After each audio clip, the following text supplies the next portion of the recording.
ठीक है, बहुत सिंपल सवाल है, लेकिन कभी-कभी अच्छे सवाल भी आ रहे हैं। तो जो टॉपिक है आज हमारा वो है आपका क्या? Calculation based question based on averages.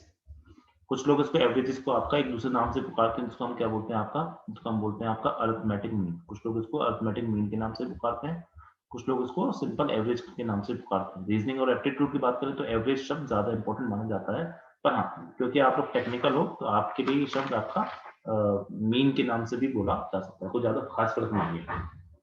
बहुत सिंपल सा फॉर्मूला होता है एवरेज का। दुनिया में किसी चीज का अगर तुम्हें एवरेज निकालना है तो एवरेज या मीन का बहुत सिंपल सा फॉर्मूला क्या होता है, it is your sum of observations, sum of observations divided by your number of observation. बस ये सिंपल सा फॉर्मूला तो हर बच्चे को पता होता है। बस थोड़ा सा दिमाग ये लगाने वाली बात है कि इसके जो क्वेश्चन पे आते हैं सब इजी होते हैं, बस आपको थोड़ा सा आगे पीछे करने की जरूरत है। तो अक्सर आपसे जो सवाल आते हैं इस तरह से, उसमें आपको ये निकालना, मतलब ये पता होना चाहिए कि सम ऑफ ऑब्जर्वेशंस कैसे निकालना है। हमेशा सम की बात आपको ध्यान रखनी है कि सम कैसे निकालना होगा। तो जनरली सम को हम ऐसे रिप्रेजेंट करते हैं, इस तरह से।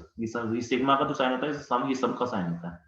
इसकी वैल्यू क्या हो जाएगी, कुछ नहीं, जो भी आपको एवरेज सवाल में दे रखा है, मैं शॉर्ट में एवरेज को एवीजी लिख रहा हूँ, इनटू नंबर ऑफ ऑब्जर्वेशंस। याद रखना है, जितने भी सवाल आपके एवरेज पे अक्सर आते हैं, जितने भी सवाल आपके एवरेज पे अक्सर आते हैं, उन सारे सवालों में ये बात खास पाई गई है कि आपको सम ऑफ ऑब्जर्वेशन निकालने के लिए जरूर आता है, या आपका जो भी क्वेश्चन सॉल्व करना है उसमें आपको सम ऑफ ऑब्जर्वेशन निकालने की जरूरत पड़ेगी। तो कुछ मत करना, average into number of observation को आपको वहां पे मल्टीप्लाई कर देना है, बस सिंपल सी बात है। चलिए हम क्वेश्चन से स्टार्ट करते हैं। और आज जो भी मैं क्वेश्चन लेके आऊँ वो सब गेट में या आईईएस में या फिर यूपीएससी में पूछे हुए क्वेश्चन है। जितने भी हम क्वेश्चन अभी करने जाएंगे सब आईएएस गेट या यूपीएससी में पूछे गए क्वेश्चन। तो हम शुरू करते हैं अपना क्वेश्चन नंबर 1 से। देखिए क्वेश्चन नंबर 1 है आपकी स्क्रीन पे, इसके साथ ही बहुत सिंपल सा क्वेश्चन है, लेकिन उसको भी एक तरीके से हमको करना होगा। एक सिंपल सा क्वेश्चन है, बस उसको एक तरीके से हमको करना होगा, तभी वो क्वेश्चन का आंसर जल्दी भी आएगा और सिंपल भी आएगा। क्वेश्चन आपकी स्क्रीन पे ही, ठीक है, करते हैं क्वेश्चन को, पढ़ेंगे साथ में। The average of 4 consecutive even numbers is 27. What is the highest of those number? Question है बहुत सिंपल सा, करने का तरीका आपको और सिंपल बनाना है। तो बच्चे इसको करते क्या है, मेथड 1 क्या लगाते हैं, मेथड 1 लगाते हैं कि let the first number be n। दूसरा नंबर क्या लोगे, देखो कहीं भी इवन नंबर, मतलब 2 इवन नंबर है, 2 का जो नेक्स्ट इवन नंबर होता है 4 होता है, इनमें गैप कितने का है 2, तो इसके बाद नेक्स्ट का गैप होगा 2, इस तरह से होता है, ठीक है। तो अगर आपने एक नंबर n ले लिया है, दूसरा नंबर क्या लोगे आप n+2 लोगे, तीसरा नंबर क्या लोगे आप n+4 लोगे, और चौथा नंबर क्या लोगे आप n+6 लोगे। और इन सब का सम करके डिवाइड बाय क्या करोगे, सम करके इनको डिवाइड बाय सम कर दोगे, और डिवाइड बाय क्या कर दोगे आप 4 कर दोगे, इससे आंसर क्या आ जाएगा 27 आ जाएगा। फिर आपसे पूछा कि बताइए हाईएस्ट कौन सा है, तो आप यहाँ से क्या करोगे, n की वैल्यू निकाल लोगे और आपका हाईएस्ट क्या हो जाएगा n+6। पर मैं इस मेथड से, ये आपका आंसर जो भी होगा, पर मैं इस मेथड को प्रेफर नहीं करता।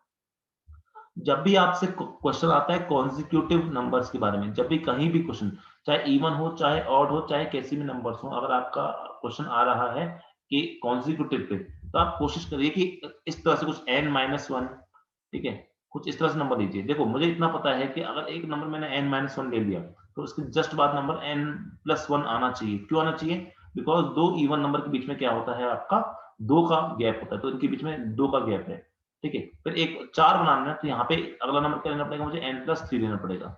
इससे पहले मुझे क्या लेना पड़ेगा, n-3 लेना पड़ेगा। मैं ऐसा क्यों कर रहा हूँ, मैं ये नहीं कह रहा कि इस मेथड से आंसर नहीं आएगा, जल्दी नहीं आएगा, ऐसा कुछ नहीं है। आंसर इससे भी आएगा, आंसर उससे भी आएगा, पर बेटर तरीका ये बना जाता है। क्यों माना जाता है, क्योंकि अब आपको करना क्या होगा, एवरेज निकालने के इन सबको जोड़ना होगा, और जोड़ने के बाद हर बच्चा इतना तो समझता है कि आपका क्या होने वाला है, जो भी न्यूमेरिकल पार्ट है, जो भी नंबर है ना, वो सब आपस में क्या होने वाले हैं, कैंसिल आउट होने वाले हैं। जो भी तुम्हारे नंबर वाले पार्ट हैं वो सब के सब क्या होने वाले हैं, कैंसिल आउट होने वाले हैं। उसकी वैल्यू क्या दे रखी है 27। से क्या फायदा हो जाएगा, बहुत सिंपली आप ये बोल सकते हो, सब देखिए ये 3 कैंसिल आउट, ये 1 कैंसिल आउट, तो आपको सीधे क्या लिखना होगा, 4n/4 is equal to 27। 4n/4 is equal to 27, जहां से n की सिंपल सी वैल्यू क्या निकल के आएगी, 27 निकल के आ जाएगी। अब तुमसे पूछा है कि बताइए लार्जेस्ट नंबर कौन सा है, तो अगर आपने 4 नंबर ये माने थे तो इनमें सबसे बड़ा कौन सा होगा, तो सबसे बड़ा मेरा n+3 होगा। तो आपका जो आंसर होगा वो क्या हो जाएगा, n+3, यानी 27+3। जब भी किसी ऑड में हम ऑड नंबर को ऐड करते हैं तो आपका आंसर हमेशा इवन आता है, और जब भी हम इवन में इवन ऐड करते हैं तो आपका आंसर हमेशा इवन ही आता है। तो ये छोटी छोटी ऑब्जर्वेशन से आंसर क्या हो जाएगा 30। मुझे इस मेथड को बताने का एक रीजन और भी था, इस मेथड से करवाने का मेरा एक रीजन और भी था, वो ये कि एक्चुअली अब आप ध्यान दो ना, जब भी सवाल में आपके आता है कॉन्जिक्यूटिव, जब भी सवाल में आता है कॉन्जिक्यूटिव, मान लो 5 even numbers, consecutive 5 even numbers आता है, इवन या ऑड की बात चल रही है, तो आप एक काम करना, हमेशा ऐसे लिखना 5n upon 5 is equal to, यहाँ पे जो भी उनका एवरेज आपको सवाल में दे रखा होगा, जैसे मान लो तुमसे बोल रखा है कॉन्जिक्यूटिव, सवाल में मान लो तुमसे बोल रखा है consecutive 10 odd numbers, consecutive 10 odd numbers, तो तुम क्या लिखना, सिंपल 10n अपॉन 10 लिखना इज इक्वल टू जो भी आपको एवरेज दे रखा है आप वो लिख सकते हो, ठीक है। देखो ये चीज आई कहां से, ये चीज यहीं से तो आई, सारे नंबर नंबर कट गए, तो 1n 2n 3n और 4n, सवाल में कितने कॉन्जिक्यूटिव इवन नंबर्स थे, 4, तो आपने क्या किया 4n अपॉन 4 इक्वल टू उनका जो एवरेज आपको क्वेश्चन में दे रखा है, तो बहुत इजीली क्वेश्चन आप कर पाओगे। तो ये अगर चीज आपको याद रहेगी कि जब भी कॉन्जिक्यूटिव इवन नंबर्स की बात करें या ऑड नंबर्स की बात करें, जितना दे रखा है उतना upon n is equal to जो एवरेज दे रखा है उससे देखना, इतना जल्दी आपका n निकल के आएगा, बहुत आराम से n निकल के आएगा। चलिए अब आगे बात करते हैं, क्वेश्चन करते हैं नेक्स्ट, उसमें इस चीज को जो मैंने अभी समझाई है वो चीज आपके और ज्यादा अच्छे से क्लियर हो जाएगी। ये क्वेश्चन जो मैं नेक्स्ट करवाने जा रहा हूँ, ये गेट में आया क्वेश्चन है, शायद गेट 2015 का क्वेश्चन है, ठीक है। जो नेक्स्ट मैंने क्वेश्चन टाइप कर रहा हूँ, ये आपका गेट में आया हुआ क्वेश्चन है, ठीक है, क्वेश्चन है ये, ठीक है, ये आपका क्वेश्चन आया हुआ है गेट में, गेट शायद 2015 का क्वेश्चन है ये, ठीक है, तो एमई वाले में आया था ये, तो आई होप कि अब उस क्वेश्चन को आप लोग कर पाओगे। तो करने का तरीका सुनो, मैंने जो चीज समझाई अगर उसको आप लगा पाओगे तो बहुत जल्दी आंसर पाओगे। तो सुनो, पहला क्या लिखा है, द सम ऑफ 8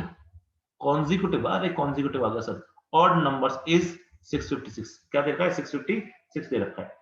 तो आपको क्या करना होगा, मैंने मुझे क्या बोल रखा है, देखो ध्यान दो, मुझे सम दे रखा है, ये एवरेज नहीं दे रखा, मतलब अगर मैं एवरेज लिखना चाहता, अगर मैं एवरेज लिखना चाहता तो मैं क्या लिखता, देखो 8 है ना कॉन्जिक्यूटिव, तो 8, ठीक है, n1 इसलिए लिख रहा हूँ कि बाद में दूसरा भी आने वाला है, इवन भी आने वाला है, एक और कॉन्जिक्यूटिव इवन आने वाला है, तो मैं अभी n1 लिख के चल रहा हूँ, 8n1 upon 8 is equal to average, ठीक है। तो यहां से ये क्या होता है, ये सम होता है, ये क्या होता है, ये सम होता है। और मैंने क्या कहा था, कभी भी आपको सम निकालना होगा तो आप सम इज इक्वल टू क्या होता है, हमेशा average into number of observation होता है। नंबर ऑफ ऑब्जर्वेशन कितनी, 8 है, तो आप सिंपल यहां से क्या लिख पाओगे, 8n1 is equal to 8n1 is equal to 8n1 is equal to 8 into average. और यही चीज क्या है, ये चीज और कुछ नहीं सर, यही चीज सम है। और सम कितना दे रखा है आपको, सम दे रखा है 656, ये गेट में आया क्वेश्चन है, ये कितना दे रखा है आपको 656, तो आप यहां से सिंपली क्या बोल सकते हो sir, 8n1 is equal to 656, 8n1 is equal to 656, यहाँ पे n1 की वैल्यू आप तो इसको डिवाइड करोगे तो it will come out to be 82। चलिए आपके ऑड वाला पार्ट तो खत्म हो गया, अब दूसरा वाला पार्ट पढ़ते हैं। द एवरेज ऑफ 4 कॉन्जिक्यूटिव अगर चलो बहुत बढ़िया, इवन नंबर्स इज 87, उनका एवरेज देखा, इस बार ध्यान देना, इस बार सम नहीं दिया उसने, इस बार एवरेज दिया है, लेकिन कॉन्जिक्यूटिव 4 है ना, मैंने तरीका क्या बताया, चाहे ऑड हो चाहे इवन, अगर कॉन्जिक्यूटिव तो आप 4n2 अपॉन, अच्छा मैंने n1 और n2 क्यों लिया, क्योंकि ये कोई और नंबर है और ये कोई और नंबर है, तो 4n2 upon 4 is equal to average, average दे रखा है आपको सीधा सवाल में, कितना दे रखा है 87, 87 इस बार आपको एवरेज दिया है, तो 4n2 upon 4 is equal to 87, तो यहाँ से 4 से 4 कैंसिल आउट होगा, n2 की वैल्यू सीधी क्या निकल के आ जाएगी आपकी 87 निकल के आ जाएगी। अब सवाल में पढ़ते हैं आगे क्या पूछा गया है सवाल में, ठीक है। अब सुनो, find the sum of the smallest odd number, odd ये वाला है ऑड नंबर वाला कैलकुलेशन, और ये है हमारी इवन वाली कैलकुलेशन।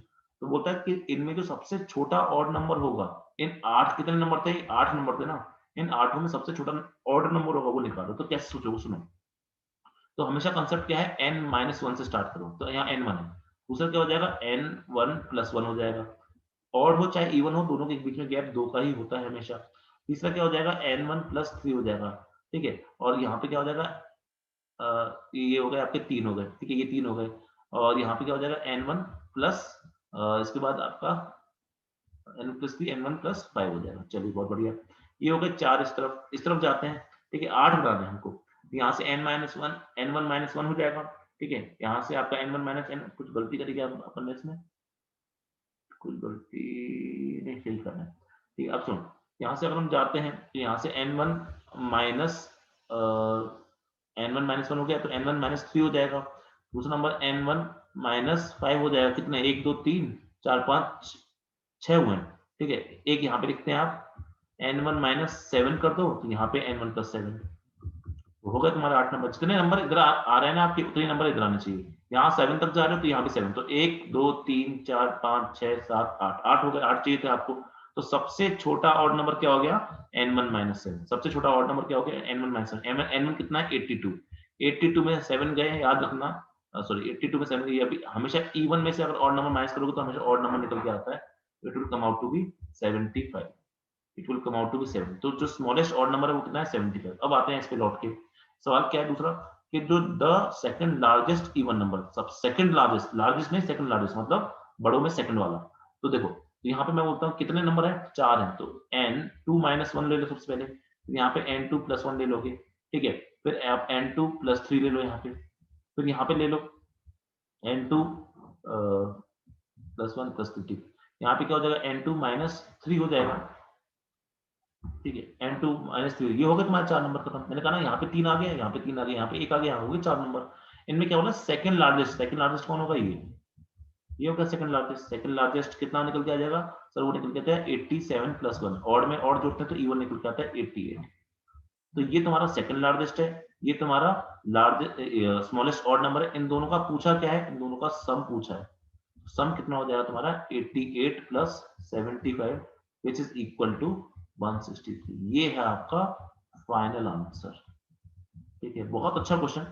बस जिसने क्वेश्चन को अगर समझ लिया, और जो मैंने इससे पहले ट्रिक बताई है उसको समझ लिया, तो उसे जल्दी निकाल पाओगे। ऐसा नहीं, उसको कर नहीं सकते आप अपने तरीके से, पर जो मैंने 8n1/8 और 4n2/4 से करोगे तो बहुत जल्दी आंसर निकल के आएगा, बहुत जल्दी और एक्यूरेट आंसर निकल के आएगा। वरना आप दूसरे तरीके से भी कर सकते हो, थोड़ा लंबा तरीका हो जाएगा और कुछ।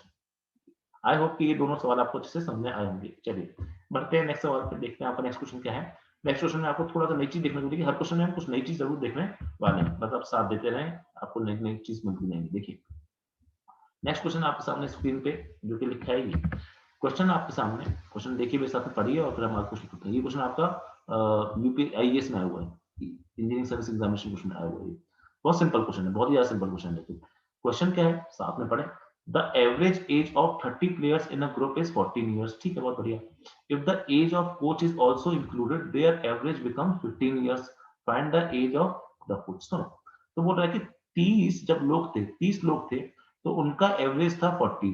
तो पहले वाले जो 30 लोग थे, पहले वाले जो 30 लोग थे, उनके सम क्या हो जाएगा, सम ऑफ प्लेयर्स, सिर्फ प्लेयर्स की बात कर रहा हूं मैं, अभी कोच नहीं आया। तो वो क्या होता है, मैंने याद करना, जब भी सम निकालना है तो क्या करना पड़ेगा, average into number of observation यानी नंबर ऑफ प्लेयर्स कर दोगे, ठीक है। Average into number of players कर दो, कर दिया। एवरेज कितना है उनका, 14 है। कितने हैं, 30 हैं प्लेयर्स। यहाँ से जब आप इसको निकालते हो तो बहुत सिंपली आप इसको 30 × 40 30 × 15 एक काम करो, तुम्हारा मन है कैलकुलेशन करने का तो कैलकुलेट करो, नहीं है तो बिल्कुल मत करो, थोड़ा जल्दी भी कर सकते हैं सवाल को। सुनो आगे, अब क्या बोलता है, if the age of the coach is also included then their average becomes 15 years। मतलब भाई अगर मैंने क्या किया, इसके अंदर आपके कोच को भी ऐड कर दिया, मतलब सम ऑफ प्लेयर्स जो पहले था वो तो अब भी है, उसमें मैंने किया क्या किया, उसमें मैंने कोच को भी ऐड कर दिया, मैंने कोच को भी ऐड कर दिया। तो जो नया एवरेज निकल के आया है, नया एवरेज निकल के आया है, ठीक है, एवरेज टू मान लो, उसको मैं किससे मल्टीप्लाई करूंगा, उसमें उसको मैं मल्टीप्लाई करूंगा number of players plus 1 coach. ये हो जाएगा ना आपको उस टाइम पे। तो टोटल लोग कितने हो जाएंगे, टोटल लोग हो जाएंगे, पहले 14 थे, अब कितने हो जाएंगे, 15 हो जाएंगे। तो एवरेज कितना निकल के आ रहा है दूसरी बार में, 15 निकल के आ रहा है एवरेज। इनटू आपका कितने लोग हो गए हैं, लोग भी आपके कितने, 14, सॉरी पहले 30 लोग थे, पहले 30 लोग थे, अब एक एक्स्ट्रा बढ़ गया। तो बस ये जल्दीबाजी में आप अपने आप से लिख सकते हो, 15 × 31 हो जाएगा यहाँ पे, ठीक है। अब बोल रहा है कि बताइए कोच की एज क्या है, कोच की एज क्या है। तो अगर तुम इस तरह सोचो कि ये फर्स्ट इक्वेशन है और इस तरह सोचो कि सेकंड इक्वेशन है, तो सेकंड में से अगर फर्स्ट को माइनस कर दोगे, बहुत सिंपली बात है ना, सेकंड में से फर्स्ट को माइनस कर दोगे, या फिर तुम सिंपल 40 × 30 रख दो यहाँ पे। यहाँ पे क्या रखते हो, 14 × 30 रख सकते हो, plus players of coach, sorry players सिर्फ कोच की बात यहाँ पे रख सकते हो। यहाँ से कोच की एज क्या आ जाएगी, वहां से कोच की एज आ जाएगी आपकी, कोच की age is equal to 15 × 31 minus 14 × 30, ये इज इक्वल टू, यहाँ सॉल्व करोगे इसकी वैल्यू निकल के आएगी तुम्हारी 45। मतलब कोच की एज क्या है, 45 ईयर्स से। देखो मैंने भले ही आपको एक क्वेश्चन बहुत ही आराम से बहुत ही समझाया उस तरह से, पर ये क्वेश्चन समझोगे ना तो बहुत इजी क्वेश्चन है, कुछ नहीं करना है आपको।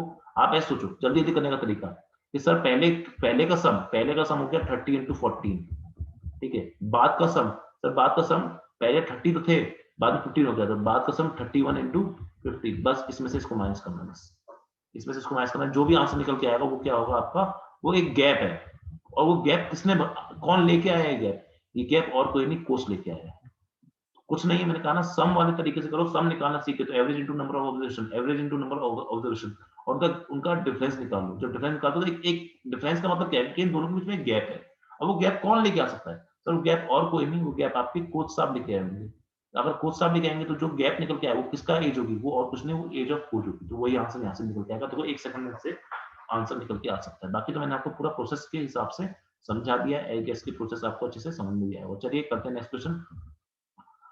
नेक्स्ट क्वेश्चन देखिए, नेक्स्ट क्वेश्चन आपका ये यूपीएससी का क्वेश्चन है, ठीक है, ये क्वेश्चन यूपीएससी में इजी क्वेश्चन है, हार्ड क्वेश्चन नहीं है बिल्कुल, लेकिन हाँ क्वेश्चन तो आना चाहिए। क्वेश्चन आपका इस तरह से यूपीएससी में आपको पूछा हुआ क्वेश्चन है,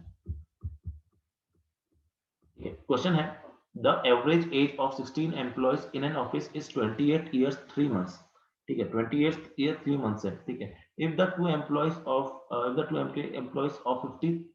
56 and 60 years old got retired, what is the average age of remaining employees? बहुत सिंपल सा क्वेश्चन है, तो सुनो, सबसे पहले करना क्या है, सबसे पहले करना क्या है कि भाई 16 ईयर्स, जो 16 एम्प्लॉयज थे पहले, उनकी क्या थी एवरेज, उनका इतना था, तो पहले वालों का सम कितना हो गया, ठीक है, पहले वालों का total sum, sum of all employees, ठीक है, सम ऑफ ऑल एम्प्लॉयज वो कितना हो गया, मैं इसको लिख रहा हूँ जबरदस्ती, आप तो समझदार हो, अब मैं थोड़ा गैप कर लिख दो, सम ऑफ ऑल एम्प्लॉयज क्या हो जाएगा, सर वो हो जाएगा 28 इंटू 3, 28 ईयर्स प्लस 3/12, ये हो गया 3/12 मैंने क्योंकि सब कुछ ईयर्स में कन्वर्ट करने के लिए, इनटू इनटू कितने लोग थे पहले, टोटल एम्प्लॉयज 16 थे, टोटल एम्प्लॉयज क्या थे 16, बिल्कुल सही बात है सर। अब आपसे बोल रहा है, अब आपसे बोल रहा है कि ये जो जो भी निकल के आता है उसको अगर निकालना चाहें तो 3 4 या 12, ठीक है, यहाँ से अगर इसको निकालना चाहते हैं तो आप इसको क्या सॉल्व कर लोगे, 28 प्लस 1/4, मैं अभी इसको सॉल्व करने की हिदायत नहीं दे रहा, एंड में इसको सॉल्व कर लोगे आप लोग, ये आ गया 28 प्लस 1/4 इंटू 16 आ गया, चलिए बहुत बढ़िया। ये सम ऑफ एम्प्लॉयज आ गया, जब पूरे एम्प्लॉयज थे कितने थे 16 थे। अब इसमें से क्या होता है, इसमें से आपका 2 एम्प्लॉय चले जाते हैं और उनकी एज क्या थी 56 और 60 ईयर्स, तो टोटल इतना सम हुआ करता था, मतलब अब सुनो, मुझे अगर एवरेज निकालना है तो एवरेज के लिए टोटल इतना हुआ करता था, टोटल इतना हुआ करता था, इसमें से 2 लोग चले गए तो उनकी एज को मैं क्या करता हूँ माइनस कर देता हूँ, उनकी एज को मैंने क्या कर दिया माइनस कर दिया, बिल्कुल बिल्कुल कर दिया।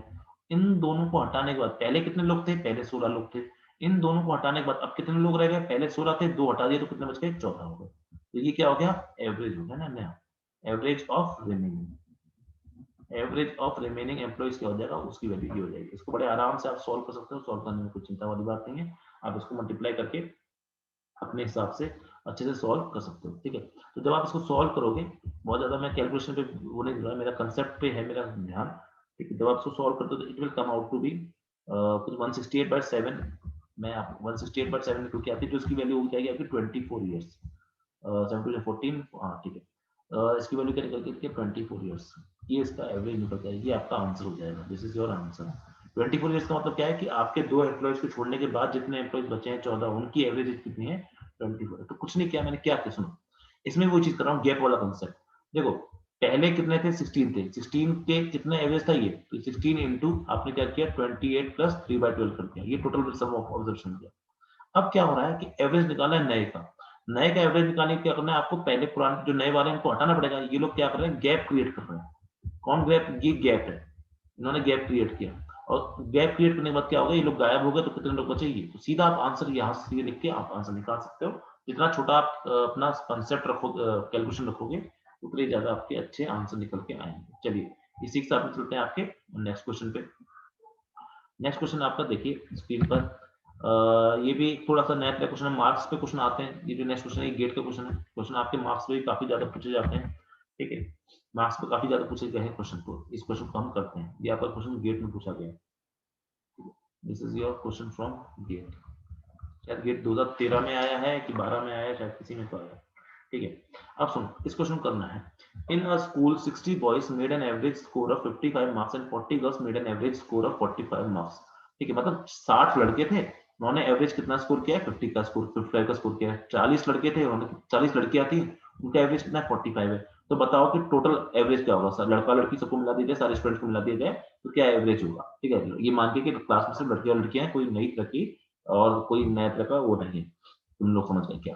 ठीक है, तो सुनो, करना क्या है, कुछ नहीं, हर बार मैं एक ही चीज समझाया जा रहा हूँ कि भाई लड़कों का सम ऑफ बॉयज कितना हो गया, तो 60 इंटू 55। मैंने क्या कहा, नंबर इंटू एवरेज, तो ये एवरेज इंटू नंबर कर दिया।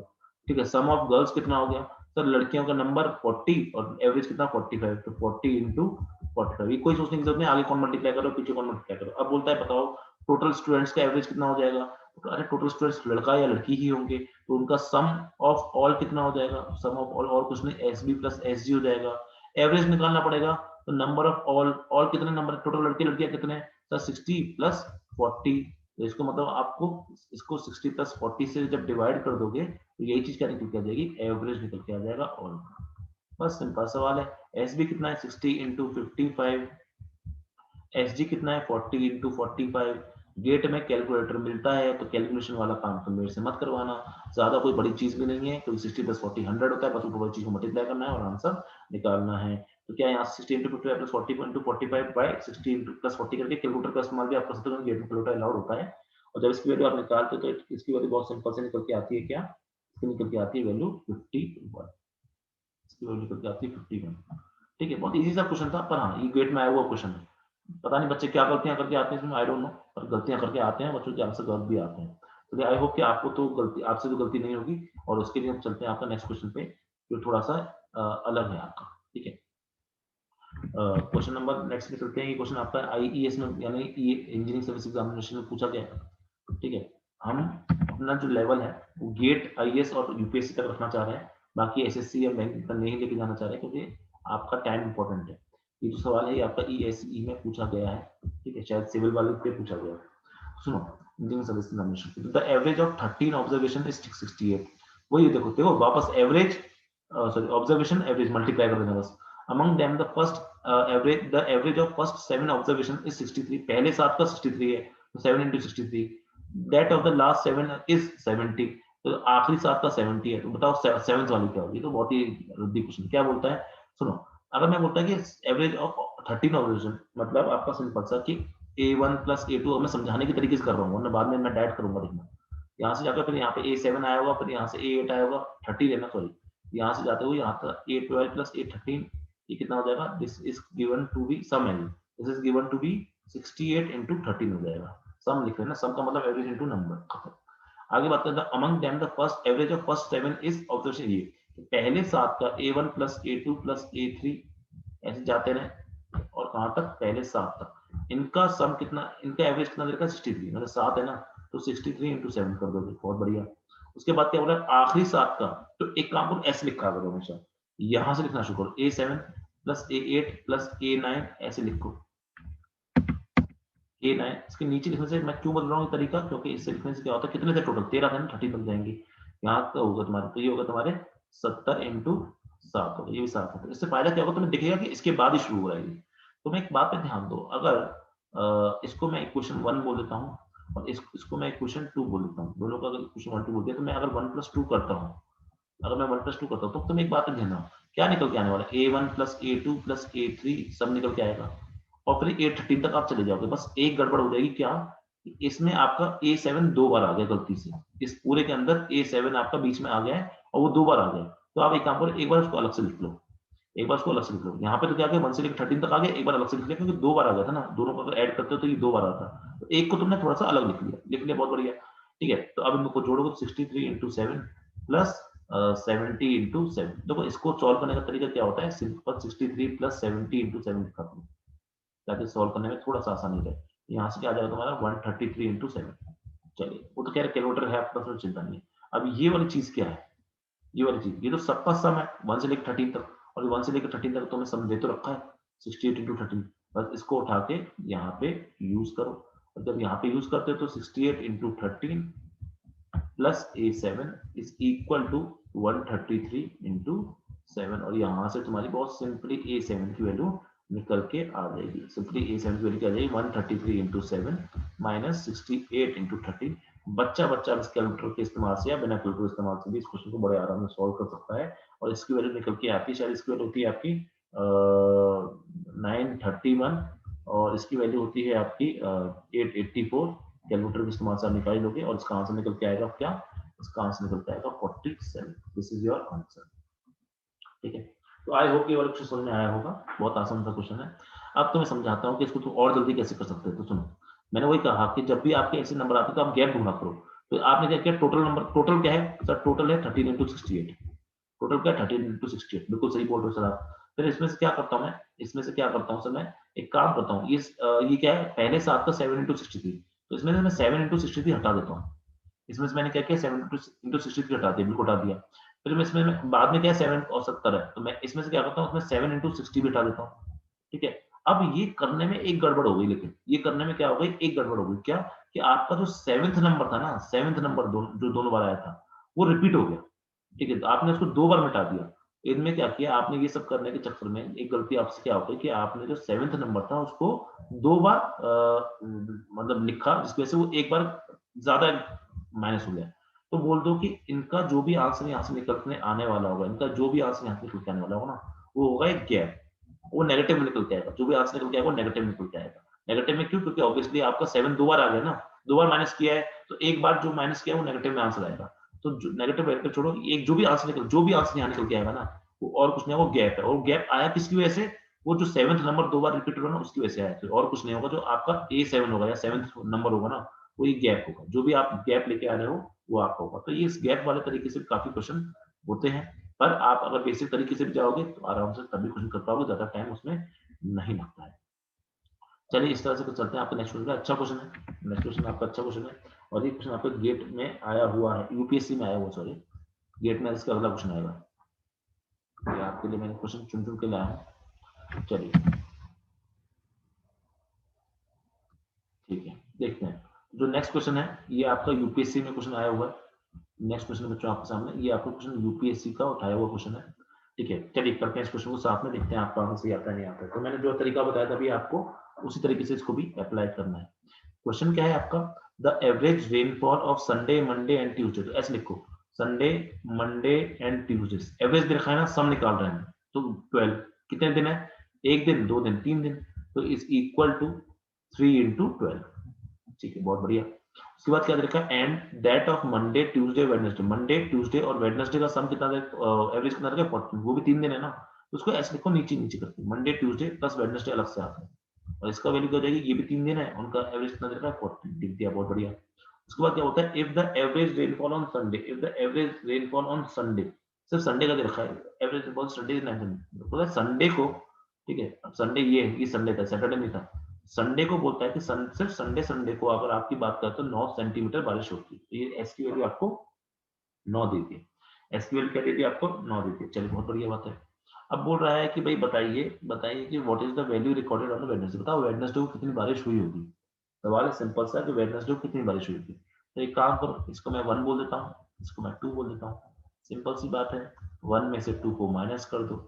जब 1 में से 2 को माइनस करोगे तो ये संडे, ये भी संडे है, ठीक है, तो संडे बच जाएगा यहाँ पे, Monday Monday Tuesday Tuesday cut जाएंगे, बचेगा s minus W is equal to 3 into 12 minus 3 into 14। ये नेगेटिव निकल के आएगा, इसका मतलब नेगेटिव निकल के आएगा, मतलब वेडनेसडे को ज्यादा बारिश हुई। संडे की वैल्यू क्या दे रखी है, तो संडे की वैल्यू 9 दे रखी है, तो 9 minus W is equal to 3 12 जा 36, 3 14 जा 52। ठीक है, तो ये अपना निकल के आ गया, तो सॉरी 42। ठीक है, तो हाँ, तो यहाँ से अगर मैं निकालता हूँ तो 36 माइनस 6 निकल के आ गया यहाँ से, तो 9 माइनस डब्ल्यू, तो डब्ल्यू की वैल्यू क्या आ जाएगी यहाँ से 9 प्लस 6, जिसकी वैल्यू हो जाएगी आपकी 15 सेंटीमीटर। मतलब वेडनेसडे को कितनी बारिश हुई है, वेडनेसडे को आपकी 15 सेंटीमीटर की बारिश हुई है। अगर आप इस तरीके से चीजों को लिखोगे थोड़ा क्लियरिटी ज्यादा होगी, जल्दी लिखने से जल्दी आंसर आएंगे। चलिए आई होप कि ये वाला क्वेश्चन भी आपको समझ में आ गया हो। चलिए चलते हैं आपके नेक्स्ट क्वेश्चन की तरफ, देखते हैं आपको क्वेश्चन समझ में आता है कि नहीं आता। इसी तरह का क्वेश्चन है वो भी, पर थोड़ा सा उसने किसी और के साथ उसको क्लब कर दिया। बच्चे वहीं पे थोड़े मर जाते हैं जब वो थोड़ा सा किसी और चीज के साथ क्लब कर देता है क्वेश्चन को, बच्चे वहीं पे घबरा जाते हैं। चलिए क्वेश्चन आपके सामने स्क्रीन पर ये है, चलिए करने की कोशिश करते हैं क्वेश्चन दो इसको मिलके हम सब। ये क्वेश्चन आपका गेट में आया हुआ क्वेश्चन है, गेट में शायद ये 2013 में आया हुआ है। तो सोचो इससे पहले हमने 2015 वाला एक क्वेश्चन किया था, 2017 वाला एक क्वेश्चन किया था, 2013 वाला क्वेश्चन कर लिया। तो गेट में आपके इस चैप्टर से क्वेश्चन आते हैं, एवरेज चैप्टर से क्वेश्चन आते हैं। चलिए क्वेश्चन को अगर हम करते हैं the mean temperature from Monday to Wednesday is 41 degree Celsius. बोलता है कि मीन टेम्परेचर मंडे से वेडनेसडे तक का आपका क्या है, मंडे ट्यूसडे और वेडनेसडे 3 ही दिन होते हैं, तब कितना एवरेज है, वो है आपका 41 डिग्री सेल्सियस है। तो 41 इंटू 3 कर सकते हो, ठीक है, 41 इंटू 3 जिसकी वैल्यू क्या हो जाएगी 12 ऑन 3, ठीक है, 3 हो जाएगा 123। फिर क्या बोलता है आपका that from Tuesday to Thursday, तो Tuesday Wednesday and Thursday, Thursday को बेस्ट बना लिखता हूँ थर्सडे, ये कितना देखा आपको इस 43 इंटू 3, तो इसकी वैल्यू क्या हो जाएगी 129, 129 हाँ 129 हो जाएगी, ये दे रखी है अभी तक की जानकारी। अब सुनो आगे, आगे बोलता है if the temperature of Thursday is 15% higher than that of Monday, find the temperature on Thursday. बोलता है कि थर्सडे का जो टेम्परेचर है, थर्सडे का जो temperature it is 15% higher than Monday, मतलब इसको आप क्या लिख सकते हो, इसको 1.15 मंडे बेस पे बताया था परसेंटेज का तरीका, परसेंटेज प्रॉफिट लॉस में जब बताया ना, जब भी कुछ चीज हायर दे रखी होगी तो वन में उतना परसेंटेज ऐड कर दो। थर्सडे कितना दे रखा है 1.15 एम दे रखा है। एक second, if the temperature on Thursday 1.15% higher, ठीक है ठीक है ठीक है ठीक है, बात से ये हो गया। अब क्या करना है, आपको निकालना है कि थर्सडे को कितनी वैल्यू है, ठीक है, सारा सवाल थर्सडे पर टप जाएगा। तो एक काम यहाँ पे क्या कर सकते हो कि भाई इसको मान लिया फर्स्ट, इसको मान लिया सेकंड, और सिंपल सा, और एक काम करो फर्स्ट माइनस सेकंड कर दो। तो फर्स्ट माइनस सेकंड करते हो तो यहाँ से क्या होगा, ट्यूसडे वेडनेसडे कट जाएगा, मंडे माइनस थर्सडे बचेगा, ठीक है, इज इक्वल टू 123 माइनस 129, जिसकी वैल्यू क्या निकल आएगी -6 निकल के आएगी, -6 निकल के आ गई। अब क्या करोगे, अब यहाँ से सिंपल सी बात है, यहाँ से काम करो, हमें थर्सडे की वैल्यू निकालनी है ना, तो मंडे की वैल्यू को लिखो तुम लोग थर्सडे अपॉन 1.15। ऐसा क्यों कर रहा हूँ, क्योंकि जब आप मंडे की वैल्यू को पुट करोगे यहाँ पे, मंडे की वैल्यू पुट करोगे यहाँ पे, तो आपका थर्सडे की वैल्यू डायरेक्ट निकलती है, वरना पहले आप थर्सडे को 1.15 एम रखोगे, फिर एम की वैल्यू निकलेगी, फिर थर्सडे की वैल्यू निकालोगे, तो सीधे एम की वैल्यू को की जगह पे क्या करो, Thursday upon 1.15 minus Thursday is equal to -6। इसके बाद बड़े इजीली आप क्वेश्चन को सॉल्व कर सकते हो कैलकुलेटर का इस्तेमाल करके, 1/1.15 माइनस 1 इज इक्वल टू -6। यहाँ से जब आप थर्सडे की वैल्यू निकालने जाते हो, यहाँ से आप थर्सडे की वैल्यू कुछ नहीं होगा, सिंपल सा ही ऊपर 15 बचेगा, नीचे 1.15 4 हो जाएगा, 4 15 या 60 करके आप यहाँ से निकालोगे, तो थर्सडे की जो वैल्यू निकल के आएगी वो निकल के आएगी आपकी 46 निकल के आएगी, 6 हाँ 46 वैल्यू निकल के आएगी, और क्योंकि आप टेम्परेचर निकालो तो 46 डिग्री सेल्सियस आपका आंसर निकल के आएगा, ठीक है। अच्छा क्वेश्चन था और गेट में आया हुआ क्वेश्चन है, बस कहीं घबराना नहीं है, क्वेश्चन हर बच्चा कर लेता है ये, बस कहीं घबरा जाओगे वहां कर बोलोगे। तो उसने किया क्या, उसने बस इस लाइन का यूज किया, एक गेट ने बस और कुछ नहीं किया, एक नई तरह की चीज दे दी, उसने परसेंटेज का यूज कर लिया एवरेज में, और बस जो बच्चा ये चीज नहीं लिख पाएगा उसका आंसर गलत हो जाएगा, कुछ बच्चा कुछ और गलतियां करेगा वो गलती करके आएगा। थर्सडे को कुछ बच्चे गलती करके आते हैं, मुझे याद है कि कुछ बच्चों ने ये गलती करी थी, मुझे बताया था, फिर उन्होंने थर्सडे को 0.15 मंडे लिख दिया था, ये गलत है। It is given that it is higher, it is not given कि 15% नहीं है उसका, 15% ज्यादा है, मतलब मंडे से ज्यादा है 15%, तो आपको 1.15 लिख के आना होगा। चलिए करते हैं इसी के साथ में आपका next question, the average question है आपका। अच्छा ये भी अच्छा क्वेश्चन है, ठीक है, इसको एक सेकंड मुझे देखने दो, थोड़ा सा मुझे टाइप करना पड़ेगा इसको, थोड़ा टाइप देखते हैं। अरे समझ में आ गया ना क्वेश्चन, आई होप सबको समझ में आ गया होगा। एक बार मैं वापस समझाता हूँ उस क्वेश्चन को कि भाई मान लीजिए कि हस्बैंड की और वाइफ की एज है प्रेजेंट एज है एच और डब्ल्यू, 6 साल पहले उनकी एज का सम क्या होगा, एच -6 डब्ल्यू -6, उसके एवरेज से मैंने मल्टीप्लाई कर दिया, तो यहाँ से एच प्लस डब्ल्यू की वैल्यू क्या निकल के आ गई 58। अब बोलता है कि the present average age of husband wife, तीनों की प्रेजेंट एज क्या है 20 ईयर्स का एवरेज है, सम क्या हो जाएगा हाई, husband plus wife plus child is equal to 20 × 3, क्योंकि 3 लोग हो गए ना। यहाँ से एच प्लस डब्ल्यू प्लस सी क्या निकल के आ जाएगा 60 साल निकल के आ जाएगा। तो मैं यहाँ से क्या बोलता हूँ, दोनों टू में से अगर वन को क्या माइनस कर दोगे तो सी की वैल्यू 2 इयर्स आपकी निकल के आ जाएगी बहुत आसानी से, मतलब चाइल्ड की एज क्या है 2 इयर्स है। अब सवाल में आपसे ये नहीं पूछा कि कितने चाइल्ड की एज क्या है, तो बोला कि मतलब how many years after marriage the child was born, मतलब शादी के कितने साल बाद बच्चा पैदा हुआ था। तो इसका हम क्या बोलेंगे कि शादी कब हुई, शादी 6 साल पहले हुई, बच्चा कितने साल का है 2 साल पहले का, तो बच्चा अगर 2 साल का है आज के टाइम पे, बच्चे ने पिछले 2 साल ही तो में तो 2 साल का हुआ होगा, उससे पहले जो टाइम है यानी कितना टाइम बचा है, उससे पहले 4 साल का टाइम बचा है, उस टाइम पे बच्चा पैदा नहीं हुआ, तो उस टाइम पे उन्होंने बच्चा पैदा नहीं किया, तभी तो पैदा नहीं हुआ। तो मैं ये कह सकता हूँ सिंपल सी बात कि आपके शादी के 4 साल बाद उनका बच्चा पैदा होता है, तो आंसर क्या हो जाएगा, after 4 years of marriage the child was born. I hope कि हर किसी को ये अब समझ में आया होगा। चलिए अब नेक्स्ट क्वेश्चन मैं आपके सामने लिखता हूँ, बच्चों क्वेश्चन में आपसे नए क्वेश्चन में आपसे बोला कि 3 साल पहले, तो 3 years ago the average age of 5 members. अब ये मत लिखना husband plus wife plus grand mother plus grand daughter, ऐसा मत लिखना। सिंपल ऐसे लिखो 3 साल पहले। डायरेक्ट करने का तरीका बताओ। 3 साल पहले क्या होता है? तो 3 साल पहले 5 लोग थे ना, 17 साल के एवरेज। टोटल सम कितना हो गया 5 लोगों का? 5 लोगों का सम क्या हो गया? 5 इंटू 17 हो गया। तो यहाँ पर कितना हो जाएगा आपका? 85 ईयर्स था। कितने? 5 साल पहले। ध्यान देना। अब सुनो, 5 साल बाद, 5 साल बाद मतलब जब बच्चा पैदा हो चुका है, आज के प्रेजेंट में बच्चा पैदा हो चुका है, तो बच्चा कितने साल का है? थोड़े साल पहले पैदा हो चुका है, उसकी एज है। तो प्रेजेंट पे जब बच्चा पैदा हो चुका है, तो मैं बोल रहा हूँ प्रेजेंट पे टोटल बोल रहा है कि average age of that family still is same. Same है, आज भी सेम है। मतलब आज भी उनका एवरेज कितना है? 17 है। लेकिन लोग कितने हो गए? सब लोग तो 6 हो चुके हैं बच्चे को मिला के। तो 6 इंटू 17, 6 इंटू 17 क्या हो जाएगा आपका यहाँ से? 102 ईयर्स। मतलब कि 6 साल, 3 साल पहले 85 ईयर्स के सम हुआ करता सारे मेंबर्स का, लेकिन आज बच्चे पैदा होने के बाद में प्रेजेंट एज पे 102 का। तो इनके बीच में गैप कितना हो गया? इन दोनों के बीच में गैप क्या हो गया? इनके बीच में गैप हो गया आपका 102 माइनस 85। अगर 102 माइनस 85 गैप हो गया इन दोनों के बीच में, तो उसकी वैल्यू क्या जाएगी आपकी? उसकी वैल्यू क्या जाएगी आपकी? 17। 85, 102, 100, हाँ ठीक है। 17 ईयर्स। 17 ईयर्स का जो गैप आया है ना बच्चों, ये बच्चे ने थोड़ा ना भरा है। ये जो गैप आया ये आपका किसने भरा होगा? मतलब 3 साल के बीच में कौन कौन बड़े होगा? बस सब बड़े हो ना। ये 5 लोग भी तो 3 साल बड़े हो जाएंगे प्रेजेंट तक आते आते। और बच्चे का पता नहीं कब पैदा हुआ। तो मैंने बोला ये गैप किस किस ने भरेगा? ये गैप भरेंगे आपके 5 लोग। अब हर आदमी 3-3 साल बाद पैदा हुआ ना। हर आदमी 3-3 साल बड़ा हो गया इस गैप में। यहाँ से यहाँ तक आने में हर आदमी 3-3 साल बड़ा हुआ है। तो हर आदमी मतलब इसमें 5 आदमी 3-3 साल बड़े हुए। तो क्या मैं पूछता हूँ कि इसको गैप को भरने वाले कितने लोग हैं? 5 लोग हैं, वो 3 साल बड़े हो जाएंगे। 15 मतलब।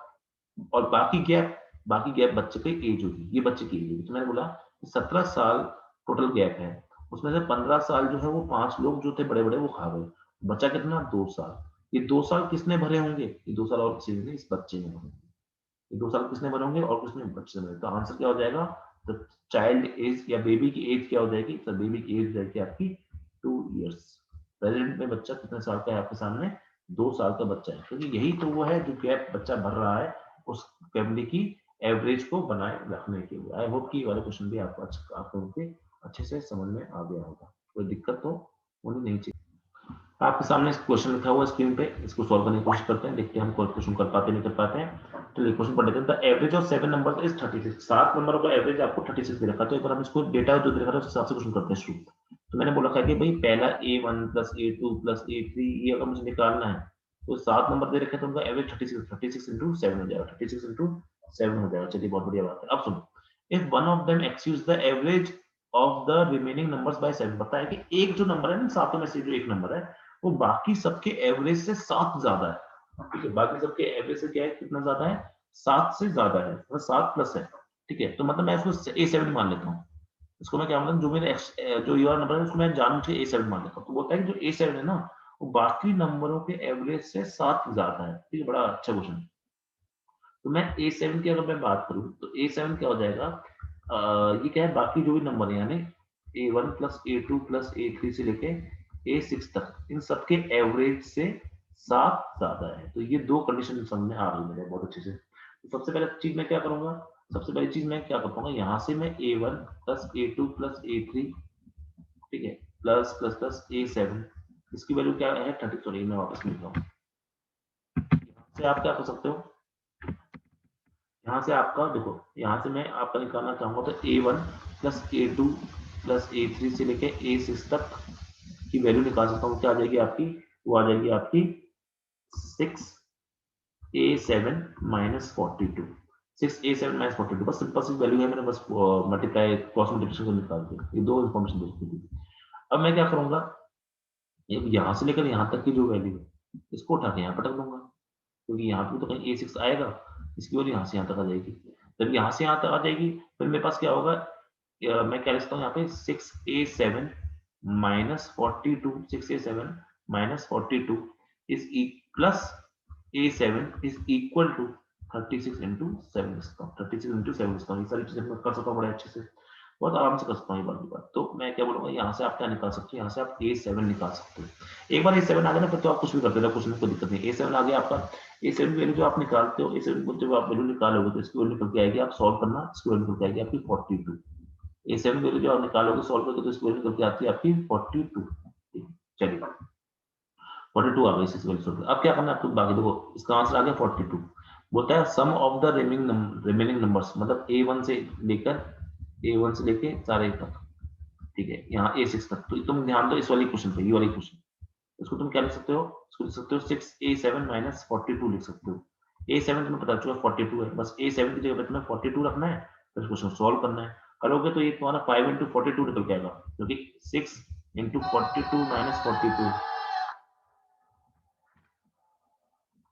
6 इंटू 42 माइनस 42 की वैल्यू क्या निकल के आएगी, 5 इंटू 42, जो कि हो जाएगी आपकी और कुछ नहीं 210 हो जाएगी। तो आपका सेकंड का आंसर क्या आ जाएगा, सेकंड का आंसर आ जाएगा 210। What is the average of the remaining numbers, बाकी बचे हुए नंबर्स का एवरेज कितना होगा, बाकी बचे हुए नंबर्स का आपका एवरेज कितना होगा, सवाल ये पूछा है।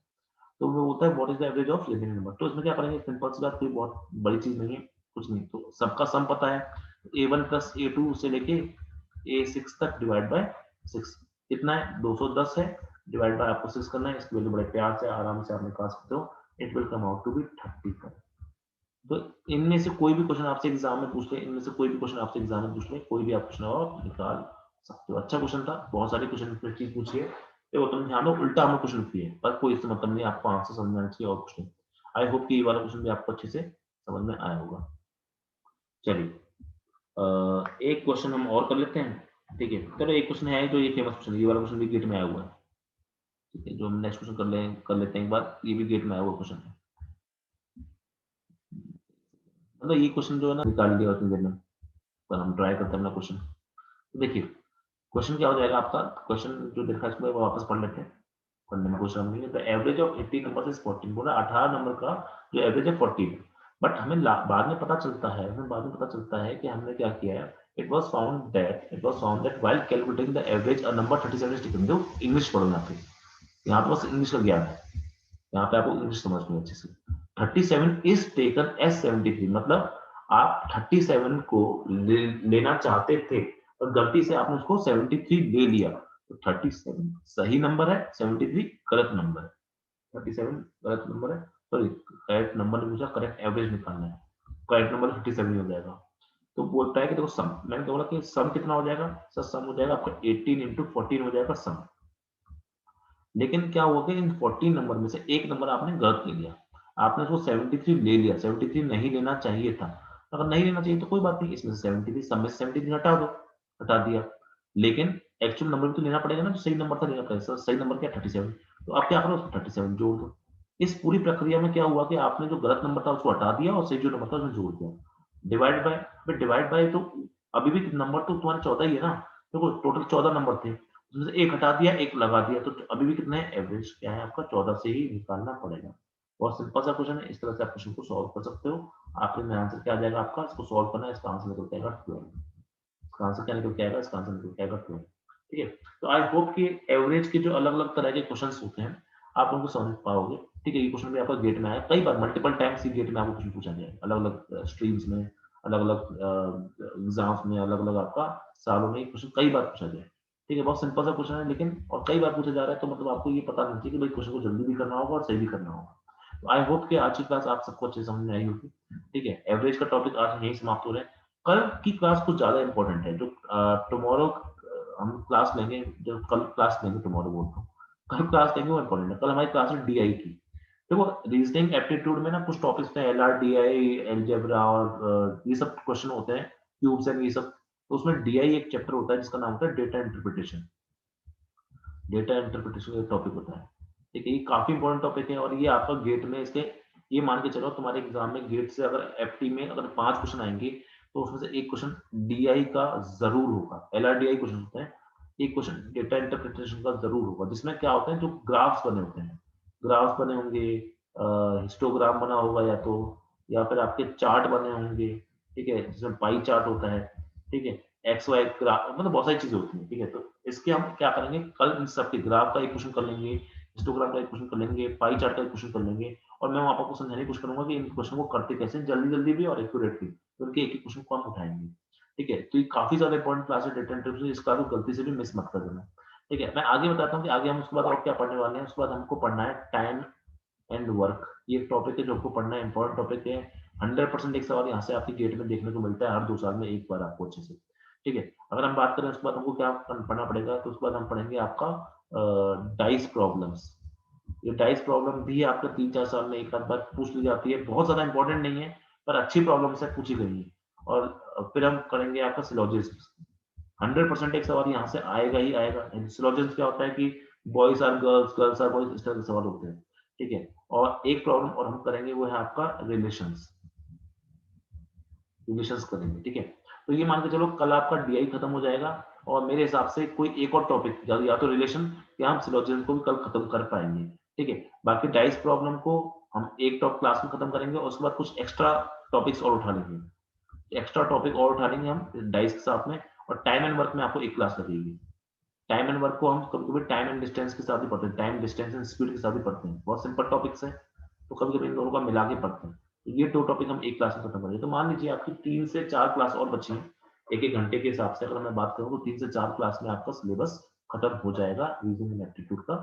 लेकिन अगर उसके बाद भी आपको ऐसा कोई टॉपिक लगता है कि ये टॉपिक मुझे नहीं आता है, देखो मैं सबसे स्पेसिफिक बात करूँ तो आपको मैं गेट के हिसाब से करा। गेट में एसएससी और गेट में फर्क होता है। एसएससी के टॉपिक्स गेट में नहीं आते हैं जो आप बहुत ज्यादा पढ़ते हो उनको। तो ये कंफ्यूजन मत लेना कि सर वो टॉपिक नहीं पढ़ाया, ये टॉपिक नहीं पढ़ाया। जो आपको पढ़ाया जा रहा है गेट के लिए it is more than sufficient. GATE में इससे भी कम एप्टीट्यूड आता है। एप्टीट्यूड दिमाग वाला आता है, मतलब ये जो मैंने पढ़ाया ना इसमें अच्छे अच्छे क्वेश्चन बना देता है गेट में और कुछ नहीं करता बस। ठीक है, तो इसमें मत टेंशन लेना कि एसएससी के टॉपिक्स नहीं पढ़ाए, ये टॉपिक नहीं पढ़ाए, वो आते ही नहीं कभी गेट में। तो ये गेट स्पेसिफिक बैच है। फिर भी अगर आपको ऐसा लगता है कि कोई टॉपिक आपका पढ़ने का मन है जो यहाँ पे मैंने कवर नहीं किया है, तो मुझे 3-4 क्लास के अंदर बता देना। उस टॉपिक को मैं कभी अलग से कवर कर दूंगा आपका, उसकी आपको चिंता करने की जरूरत नहीं। आई होप कि आज की क्लास आपको अच्छे से समझ में आई होगी उज्जवल। हम मिलते हैं आपसे नेक्स्ट क्लास में। Thank you very much for attending the class. See you in the next class. Tata, good bye and good night to everyone. Thank you very much.